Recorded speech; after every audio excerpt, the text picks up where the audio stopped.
pumpkin pie. Let it be known right now. Let it start right now. You fine with me? Right now. You may remember this. If you don't, it's all right.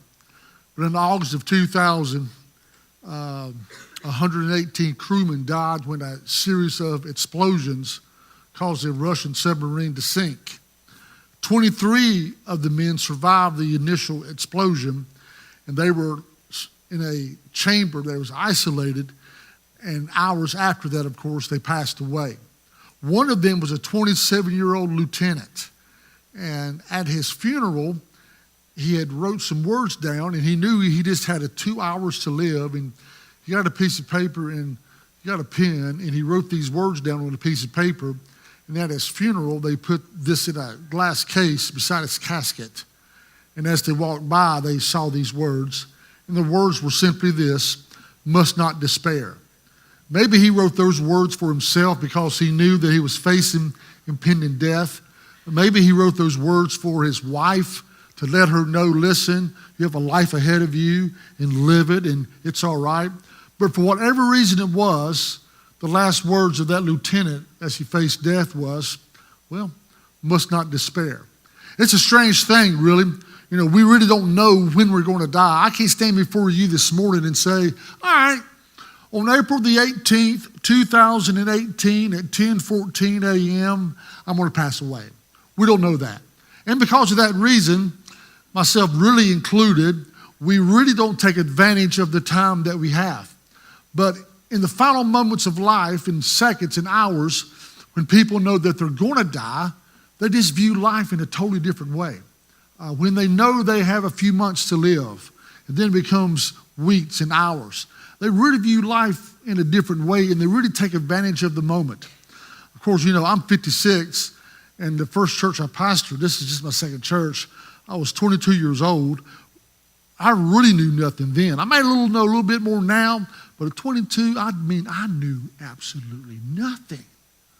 But during that time, I probably have witnessed, I don't know, close to 100 people, and they know that they're going to die. And I guess if I was going to write a book of the 100 people that I've talked to and they knew they had a few weeks to live, I've concluded there are 5 major things that they think about before they die. The 5 things, I'm going to give them to you real quick, but I just want you to know what they are. The first thing they see is people who know that they're facing death. And we're all going to die. Everything on this earth dies. Everything. No matter what it is, it dies. But these people knew they were going to die. And the first thing they saw the importance of the immediate present. What I'm trying to say is this. Rather than postponing or delaying affection or a word of encouragement, they do it now. For example, for some people, they have a difficult time saying something as small but as important as this. They have a hard time going to their family members or their friends and just saying something as small as this. I love you. Now, that's not big. But I know families, and they don't even tell each other, I love you. Or they don't go to their friends and they say, you have no idea what a blessing you are to me. But these people who are facing death and they know that it's real close, they have no problem in saying, man, I love you. I really think you're incredible. They have no problem saying, I just think you're just a blessing to me, because they see the need of the immediate present. The second thing that I see is they are very aware of the beauty of nature. Now, I know you know this, but did you notice this morning when you got up just how beautiful it was? I mean, the sun was, and I'm colorblind, but I know the leaves are changed, and I know that, and I can see that color, but I could tell with the sun going through those leaves, I thought, look at that. Well, people who are facing, death real close, weeks away, they notice that kind of stuff. They notice that sunrise. They notice the squirrel running through the yard, and they think, man, look at that squirrel. They notice, and I've had them tell me this, I love rainy days. they will tell me. I love sitting down and it's raining and I can hear the rain coming down and I watch it. I see it drip and they just take small things that I take for granted. I think nothing about, but they just take it in and they breathe it in and they see how incredible life really is. They're quick to seek forgiveness. I mean, they don't mind saying this, I'm sorry. There are some people, they will say, I'm not apologizing for nothing, but people who are really facing death, they understand it's just chump change that we're fighting about, and I'm not trying to prove I'm right. I'm not trying to prove you're wrong, but I'm trying to prove this. I want you to be my friend, and I want you to love me. And you know what? What's between us? I'm sorry, forgive me, and let's live life. Another thing I've noticed about these people, and to me this is pretty big, they see the importance of family and friends. I have never met anybody on their deathbed, and I've never heard them say this. Never. Man, Charles, I'm about to die. And I wish I would have spent more time at the office. I've never heard that. Not one time. I wish I would have spent more time shopping. Well, that could be possible. But I've never heard, the latter. But I have heard this. I wish I could spend more time with my family. I wish I could spend more time with my friends. Because once again, they see the importance of the immediate. And then the last thing is that they see the very importance of their soul and how important their soul is. And so these people face death. That's what I've noticed. It's sad to say that most of us would have to be at the doorpost of death before we can begin to appreciate life. And these people are at the doorpost of death, and for the first time, they see how great life is. And as far as I know, you and I are going to live for a few more years, and we just need to say, man, look how great life is, and let's appreciate life, and let's value life. And we don't have a dress rehearsal. We got one shot, and life is incredible. And so let's live it for the glory of God. Well, the reason I'm saying that, here in this story in Daniel 3, the phrase, must not despair, really comes in the life of these three guys, Shadrach, Meshach, and Abednego. They're in their mid-30s. And you know the story. King Nebuchadnezzar has built this huge idol. It's like 90 foot tall. And here's the rules. When you hear the music play, bow down and worship. And that one act of bowing down would save their life. So we now come to Daniel 3, verse 16. Here's the word. Shadrach, Meshach, and Abednego replied to the king. Every time I read this story and I see Shadrach, Meshach, and Abednego, this is just me. I think of the Three Stooges. I don't know why. I think of Curly, Moe, and Larry when I read this story, but that's just my wild mind that I think this thing. Shadrach, Meshach, and Abednego replied to the king, O Nebuchadnezzar, we do not need to give you an answer concerning this matter. Or in other words, you know what, king? We don't have to have a board meeting. We don't have to have a discussion. We don't have to have a round table. We don't have to take a census or a poll. We're not bowing down. Next verse. If it be so, our God whom we serve is able to deliver us from the furnace of blazing fire. And he will deliver us out of your hand, O king. But even if he does not, let me tell you something, king. God is able to save us from this furnace. He's able to heal my body. He's able to do this. But even if he does not, let it be known to you, O king, that we are not going to serve your gods or worship the golden image that you have set up. And so we see this going on, and the phrase, must not despair, is before me very much. I just have, like all good preachers do, 3 points to give you, and we'll see what happens. Point number one. And I've been saying this now for the past 5 weeks, and you should know point one, because here it comes again at you. Boom, here it comes. Test will come in your life. And they will. Again, Job says, man's day is full of trouble. And so know this, we're going to have tough times in life, so don't be surprised by them. They're going to come our way. And sooner or later, all of us in this room spends time in the furnace. It may be through, our faith. It may be because of our friends or our family, our finances, our health, our job. But for whatever reason, all of us at some time in our life, we will spend time in the furnace. Growing up, my mom used to have this statement, and she loved this statement, and our family would face hard times in life, or I would face some difficult times, and she would say this to me, Charles, listen, boy, it is not what happens to you, It's what happens in you. And I would hear that all the time growing up. Charlie, listen. It's not what happens to you that matters. It's what happens in you that matters. And see, that's very true. I cannot take care of what happens around me, but I can take care of what happens in me. So it's not what happens to me, that's the point. But what the point is what happens in me, that's what I can control. I got a phone call, and every now and then, I'll just get to it. My son Josh called me this week. And you know, I can tell you stories. You know, my mom said this to me growing up. Well, this week Josh called me, my oldest son. And I don't know how old he is, but he's my oldest son. And he said, Dad, he said, I told your granddaughter today a speech you always told us growing up. I thought, I wonder what this is going to be. I said, what speech was that? And he said, well, Annie, that's my oldest grandchild, she's in kindergarten, and she got the award for best attitude. And you used to say this all the time, Dad. Let me tell you this story before I get to this point. I preached this sermon, of course, previously in the second service. I had a child come to me about 10 years old. And I'm not going to tell you the name. He said, was so-and-so in the first service?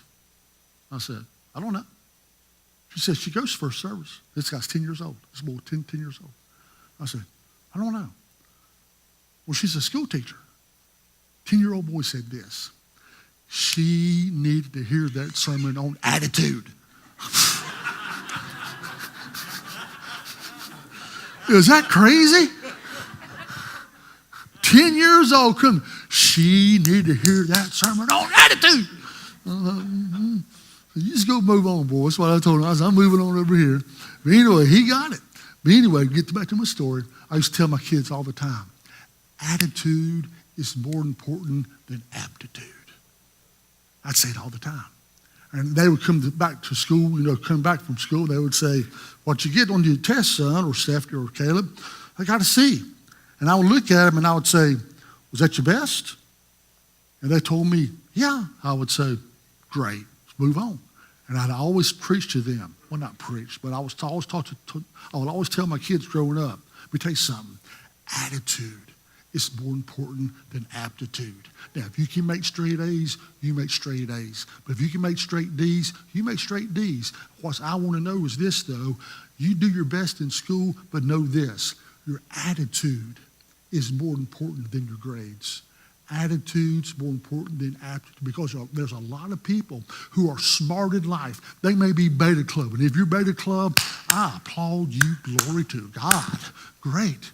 But you know what? I know a lot of people who are A people have bad attitudes. And I know a lot of people who are D people have bad attitudes. That's why I'm saying again, attitude will take you farther in life in success and in life than your aptitude will, because attitude is what is key to life. It's how you view things in life in your mind. I'll say it again, attitude is more important than aptitude. Attitude to me, it's just not to me. It's a scriptural thing. It's Philippians 2. It's the book of Proverbs. Attitude is the key fundamental thing in life. And if anybody this morning should have a great attitude, it's the people of God. We should have the best attitudes in the world. Amen. When I was at Denton, we went to a soup kitchen one morning in Lexington, and it was early. Well, not early, but it was early for us back then, for teenagers. When I took them, it was like 6:30 in the morning. And we drug in there. Good night. Who's eating at 6:30 in the morning? We drug in, and the lady, it's a Christian-run base, and she looks at us. There's about 12 of us. She looks at us, and she saw how we were looking, and she said, y'all know the Lord? We said, yeah. She says, notify your face.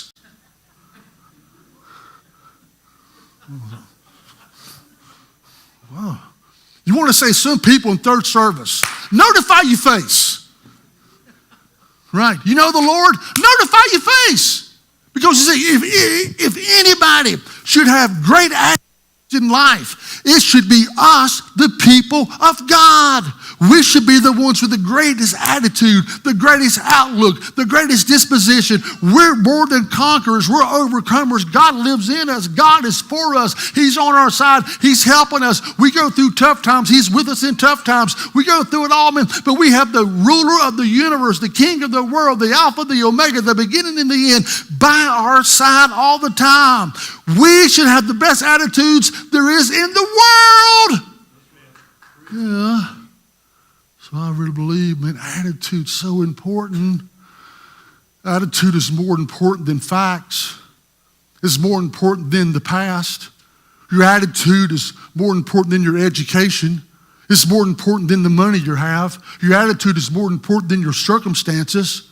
Your attitude is more important than your failures. Your attitude is more important than all your successes. It's more important than what other people think about you, what they say about you, what they do to you. Your attitude is more important than your ability. It's more important than your appearance. It's more important than your clothes or your skills. Your attitude is your key to life. Your attitude will make or break a business. Your attitude will make or break a marriage. It will make or break a church. It will make or break a team. It doesn't matter. Attitude is the key to everything. The remarkable thing about my attitude is I have a choice every hour of what my attitude will be. I cannot change my past. I cannot control the future. I cannot take care of what you may do to me, what you may say to me. I cannot change what you will do or say or anything like that. I cannot change what life may bring me, but I can do this. I can change my attitude for the glory of God and have a great attitude about life. And what is wrong with most people in life is that we choose, most of us, some of us, to have a rotten attitude. And we should have the best attitudes in the world. We're the believers. Has it ever amazed you? It has amazed me. How two people can go through the same event in life, whatever the event is. Two people walk through the same event in life.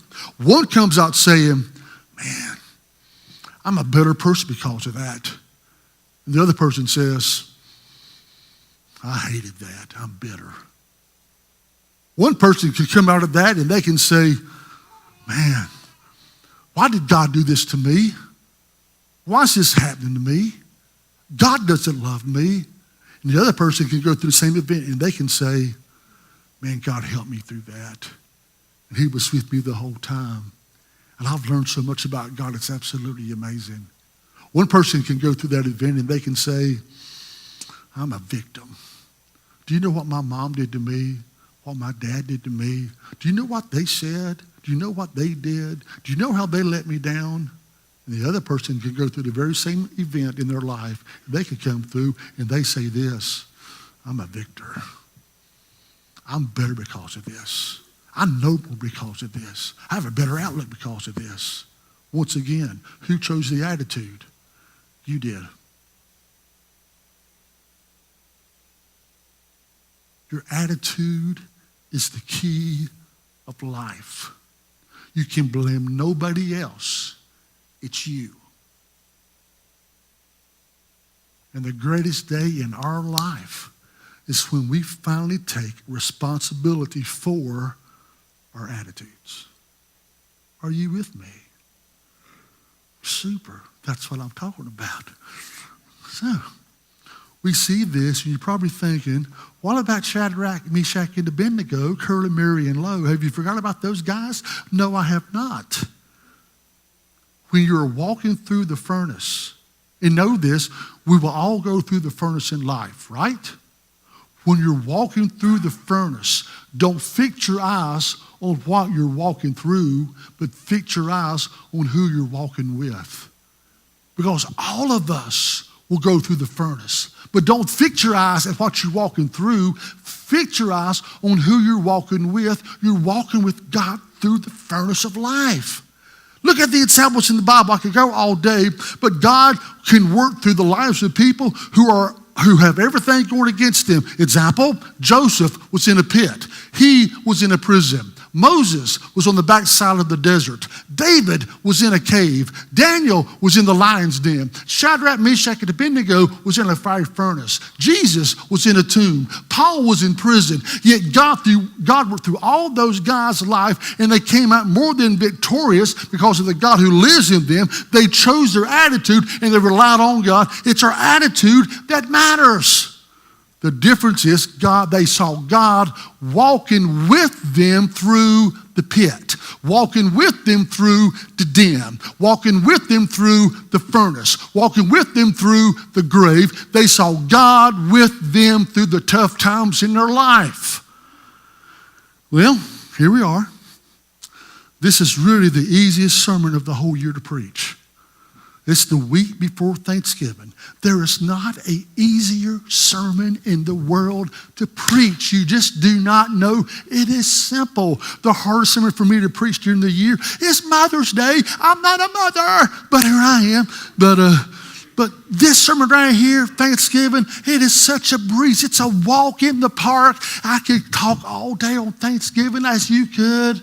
It's phenomenal. And so we're just 4 days away from Thanksgiving. Thanksgiving Day was set aside by our forefathers. It was set aside to express our appreciation to God in heaven for the blessings he has given us, both as a nation and as a people. But for the Christian, every day should be a Thanksgiving day.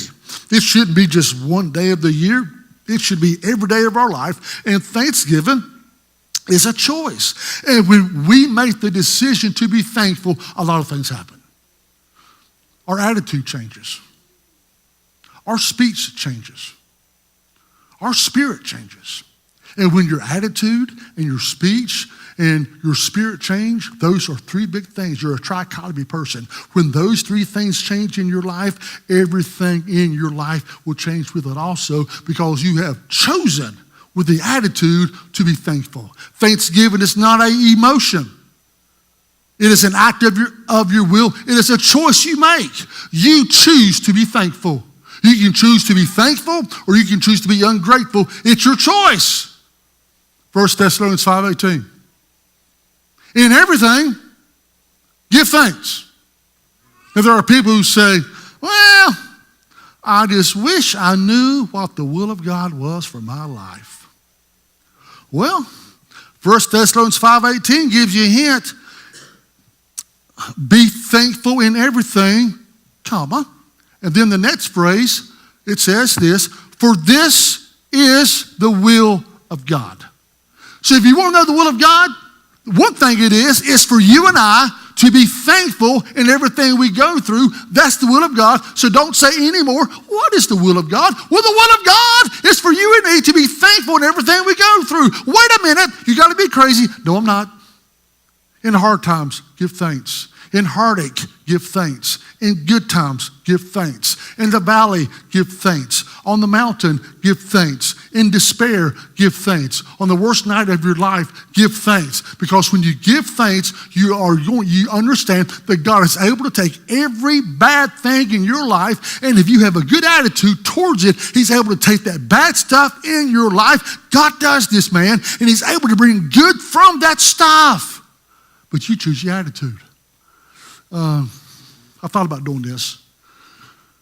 I'm thinking about going to our congressman, and I'm going to ask for a national law to be passed. And maybe you can sign the petition with me. It's a great law. I think we're all on board with this law. I think what we need to do, well, let me just say this first. Have you ever been around people when all they do all the time is complain and negative and whine, and all day long they're negative and they whine and they complain, negative, whine, complain? They're hard to deal with. Now, that's not you. That's the first crowd. In fact, tell the person beside you, you need to change your attitude. Just tell them. Change your attitude. Yeah. Exactly. So here's the proposal of law that I want to do. I want to go to our congressmen, and I want to ask them to bring this law before the Congress, and I'm pretty sure the Democrats and the Republicans can do this, and they'll agree on this law. Here's my law change. I think we need to reverse the day of Thanksgiving. So that's what I want to propose. Reverse the day of Thanksgiving. Or in other words, we need to have a national day, Thursday, for people who complain and nag all the time. Yeah, thank you. Just get over with. And so let's do away with the Thanksgiving day, okay? And let's make this day, Thursday, a national day of nagging, of complaining. So here's what I propose you do come Thursday. When you get up Thursday morning, get up mad. Just get up. The sun's shining. Oh, can you see that?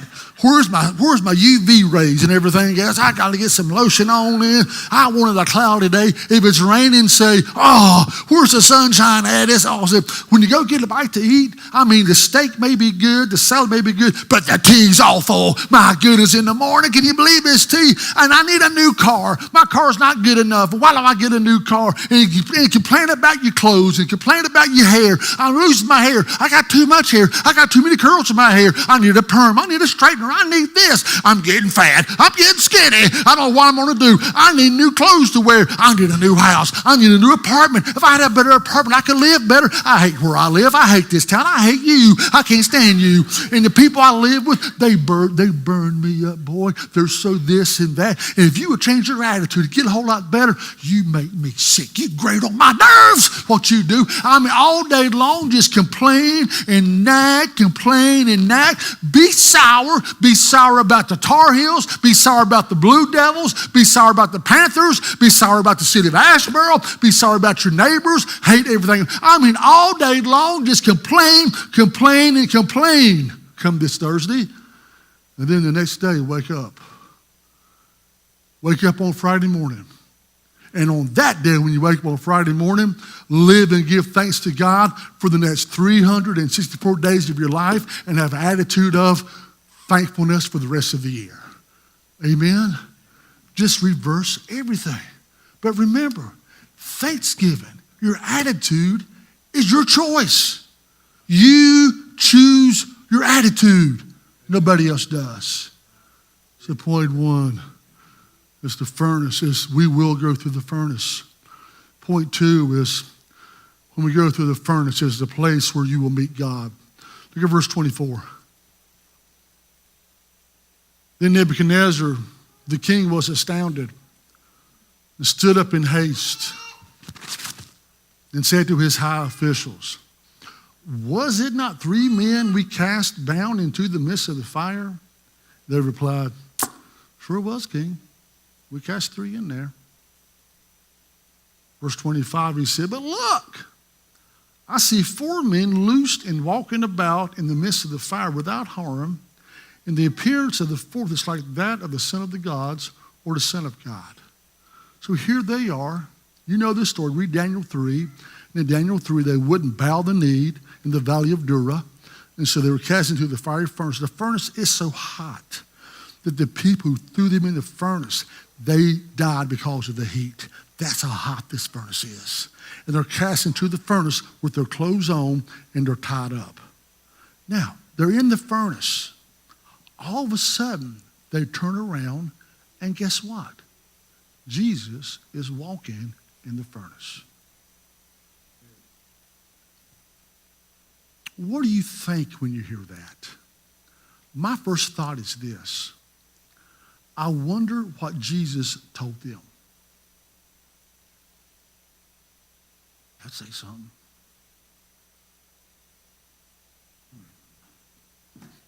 I'm in the furnace. About that time, there's Jesus walking in the furnace. And I've often wondered, I wonder what Jesus said to them in the furnace. I would think one of the things he had to have said was this: "You feel the heat?" I mean, that's just obvious, isn't it? Surely he would say that. Kind of hot, ain't it, boys? He probably did say ain't, but kind of hot, isn't it, boys? Yeah. I also think he said this: Shadrach, Meshach, and Abednego, you have no idea how proud the Father is of you today. No idea. You didn't bow the knee. You didn't compromise. And Shadrach, Meshach, and Abednego, Dad's up in heaven, our Father. And you have no idea how proud he is of you today. I think also he said this. I should know this by now, but I don't. What's today's date? Thank you. I think he said, fellas, because of your act of sacrifice, because of your obedience, people thousands of years from the day will go to your life as an example. And on November 19th, 2017, they will point to your life as an example of how to go through the tough times in life, all because you didn't bend the knee. Influence, absolutely amazing. When I read this story, you know, it is a place where you meet God. Last Sunday morning, I was in the second service. At the close, you know, I walked up on the platform, and I think it was Kathy. She was over there in the corner, and she motioned me, come here, come here. So that usually don't happen. So I thought, what's up? So I went over there and talked to Kathy, and she said, Nikki had a stroke. And my first thought is, who's Nikki? And then she works at a 42 Diner. And she's the waitress. And she described her, and I thought, I didn't know that was her name. Okay, Nikki. She says, can you go by and see her since you had a stroke and kind of help her? I thought, oh, yeah, I'd love to go by and see her. Well, went by to see her. Then they moved her to Moses Cone. Oh, that's up my alley. That's where Charlie Boy was in intensive care, and that's where I had rehab at Moses Cone. And so this week, I went to Moses Cone. Went to the very same hall they had me on. And I talked to Nikki for about 30 minutes, and won't go into that discussion. And then for the next 45 minutes, I walked up and down them halls where I was in ICU, where I was in rehab for 8 days. And I met all the doctors. I met all the nurses, all the rehab people, and I talked to them. I went to them, and I said, I know you. And they said, who are you? My name's Charles. I had a stroke in April 23rd. And they said, we remember you. And you know what they said? You're the one who talked all the time. I said, that's me. I said, you talked all the time when you did your rehab drills. You was talking during that. You didn't stay quiet for nothing. You talked all the time. We can't forget you. You're just talking all the time. I said, man, I love to talk. You have no idea. And I went to about 5 of them, and I went to all 5 of them. And I grabbed their hand like this. I took this hand over this hand, and I looked at them. I said, I just want you to know, you have no idea how you've blessed me because of your act of sacrifice, your act of love towards me in intensive care, and because of your act in rehab, you helped me, and I'm able to walk today. I'm able to do this. And they said, you look incredible. I said, whoa, whoa, whoa, whoa. It's because of you and God. I said, you are a blessing to me. It's phenomenal. And I went to all of them. I grabbed their hands, and I'm crying, and they're crying. And I said, where's James? And they said, who's James? I said, you know who James is? James is the guy who has a child that has disabilities. Oh, James is on the other side of the hospital. I said, I won't see James today. I'm staying right here. I'm not going nowhere. And I just started talking to them. And then I was leaving the hospital. If you go to Moses Cone, when you leave Moses Cone, it is a walk forever.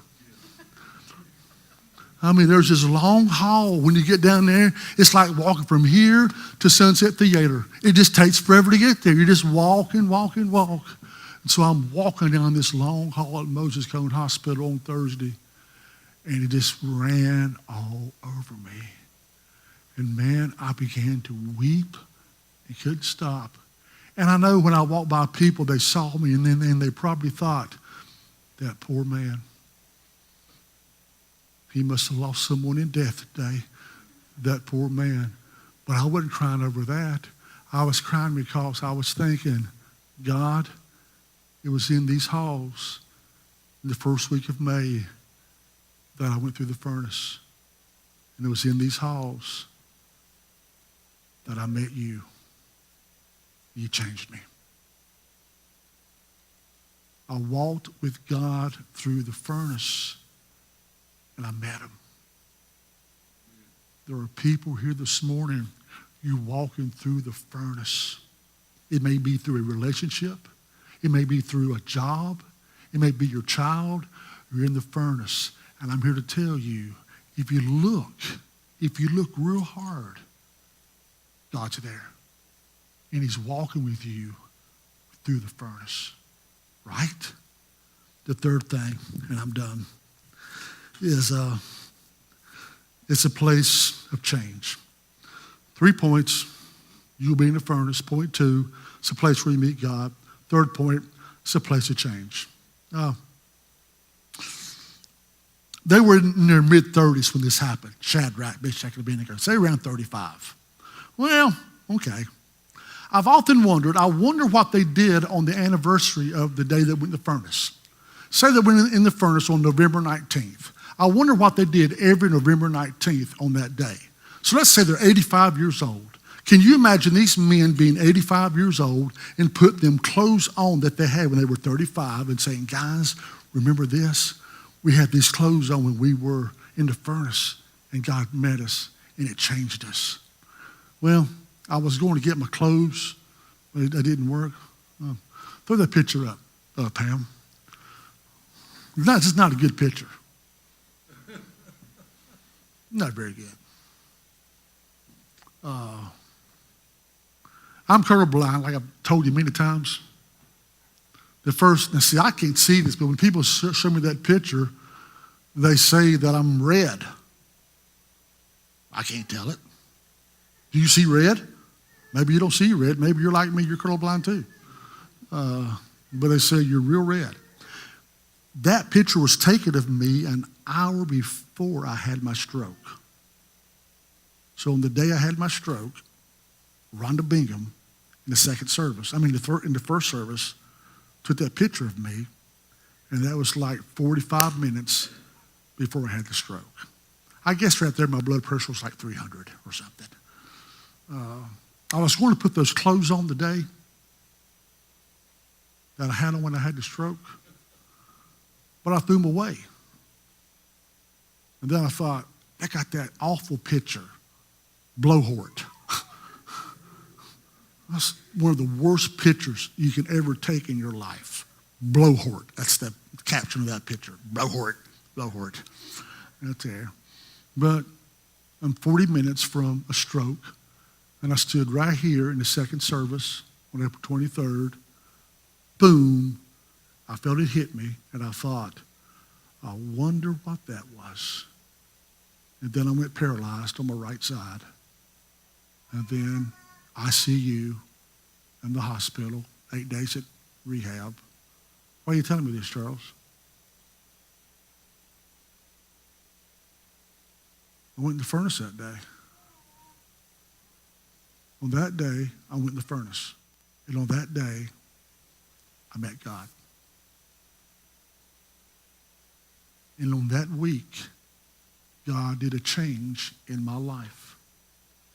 And I'm still not over it. And I have all day. You know what I've been doing all day for a long time? I've been doing one thing all day. I've been doing it to everybody when I get around them. I go to people and I do this like you have no idea. Yes. I just hug them. You know what? Because I don't know how much time I got left on earth. And I want to make sure that you know one thing. I love you. You're incredible. And life is short. And I want to make sure that we as people, we know that we love each other and we're here for each other. But see, it's an attitude you choose. Correct?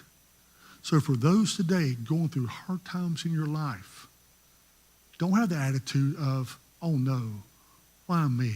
I hate this. Let this be your attitude. Wow. Hot times will come in life. Okay? It's a place where I meet God. Okay? And it is a place where I can change. Because my best days are still ahead of me. Amen, church? Amen. Let's all stand.